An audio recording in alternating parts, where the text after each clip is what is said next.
Everyone, welcome to Plants and Politics. I have an update to share about one of Trump's Capitol insurrectionists. It's time for an episode of Where Are They Now? Matthew Bledsoe was arrested. Patrick Montgomery was in court. Jonathan Manapa will stay in federal custody. No, I don't take responsibility at all. So James Lollis Jr. is a 47-year-old man. He's from South Carolina. He was seen in photos and videos with January 6th defendant Derek Gunby, and they were both seen entering and inside the Capitol together. As they entered, Lollis actually placed a sticker on one of the Capitol door frames, which read, "Fuck Antifa." He also wore a 1776 baseball cap that day, and he was seen and heard on body cam footage asking officers, quote, "Y'all on the same team we are, aren't you? You're not going to respond. You're not on the same team." So Lollis was also seen and heard on video yelling at officers saying, quote, "We got a man down here dying. His lips are purple. You need to get him now." And in a Facebook video following the Capitol attack, Gunby outed his friend and said, quote, "I went with James here, James Lollis." He then turned the camera on Lollis and he said, quote, "James here took a good bear mace can spray straight to the face." And 6 days after the Capitol attack, Lollis then texted a friend about Speaker of the House, Nancy Pelosi, and he wrote, quote, "Hang the whore." Nice. Well, after all this came out and Lollis was arrested, he was fired from his real estate job. He was arrested on September 8th, and he was charged with the typical 4 misdemeanors: entering a restricted building or grounds, 2 counts of disorderly conduct, and 1 count of parading or demonstrating in a Capitol.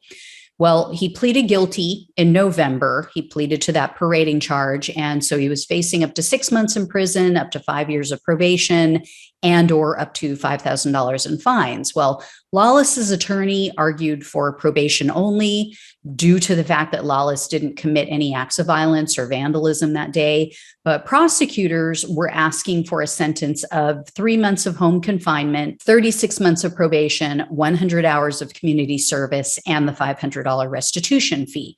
So Lollis appeared in court in person, and reporters say that at times it appeared that he was actually fighting back tears. In court, he apologized to his parents, his family, to all of the police and the government officials who were at the Capitol on January 6th. And Lollis told the judge, quote, "I understand the fear that this caused so many, putting our nation's security in jeopardy. I wish I had never made the trip to DC. I have been cast by many on the right as a traitor for my plea of guilt and accepting the consequences of my mistakes." He also said that he's suffering from PTSD due to what he witnessed that day and because he knows that people died. And Lollis explained that he had seen videos of the mob overtaking the police. And he said, quote, "I can't imagine the terror that they felt. I am embarrassed to be associated with these people." He also said, quote, "I now see there are better ways of expressing my opinions concerning topics relating to the government and not spending the passing hours of my children's lives on social media." And it was noted he's a single father. As January 6th apologies go, that was probably one of the best or better ones I've heard so far. He didn't make it about himself. He fully denounced the people who were there and who were being violent that day. Anyway, Judge Beryl Howell is the judge who presided over his case. And she told him that even though he didn't take part in any of the violence, she said he still, quote, "joined the mob intentionally." And she said that he disrespected, quote, "a beautiful building that all Americans should be proud of, that we should preserve and protect."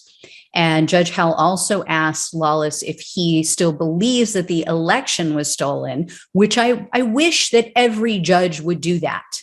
So Lollis told her that he's now reviewed new information.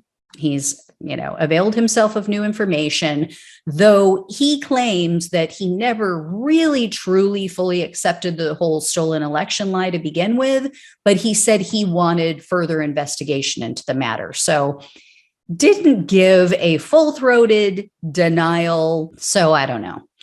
But in delivering Lollis's sentence, Howell said, quote, There are consequences for going along with the crowd when the crowd is engaging in clear and obvious criminal activity, like obstructing the peaceful transfer of power after an election. However, she acknowledged that he did accept responsibility and a plea deal almost immediately after he was arrested, and apparently he has cooperated fully with the investigation. So with that, she sentenced Lollis to 3 months of home detention, 3 years of probation, 100 hours of community service, and she ordered him to pay that $500 restitution fee. So she gave the prosecutors everything they asked for, which has pretty much been the norm for this judge, or she's gone a little bit above and beyond what they've asked for. She's one of the few. She also gave them something that they didn't ask for. She gave them a little bit of a verbal beatdown. So Howell is the top federal judge, and she blasted the Department of Justice in this hearing at this sentencing, telling them that the way they're handling these cases has caused confusion about how serious the attack was on the Capitol. She said that because of how they're handling it, other people feel entitled to call it a, mere protest or, quote, legitimate political discourse. She actually brought that up. That's, of course, something that the Republicans said and actually wrote into a formal document. And Howell said that by offering these picketing pleas, which is what they're doing to most of them, that they're essentially signaling to everyone that these were just overzealous protesters. So it allows these defendants even to deny that their actions actually contributed to the disruption of power, or that they terrorized people in the building. And she voiced concerns that due to Trump's continued 2020 election nonsense, and then the downplaying of January 6th that we've seen by others, we're probably going to see additional acts of violence and criminality. That's why she's the chief federal judge. That's how you do it. Unfortunately, it's too late. It's too late for prosecutors to switch things up now. They've already set a precedence with dozens of these parading pleas. So there's not much justification for, requiring that the remaining nonviolent defendants to plead to a greater charge. They screwed this up from the beginning. They completely screwed it up. They didn't have the forethought to understand what these plea deals were going to mean in the bigger picture and for the future. Did a horrible job. Anyway, thanks so much for watching and listening, guys. If I hear any more, I'll let you know. Take care. I'll talk with you soon.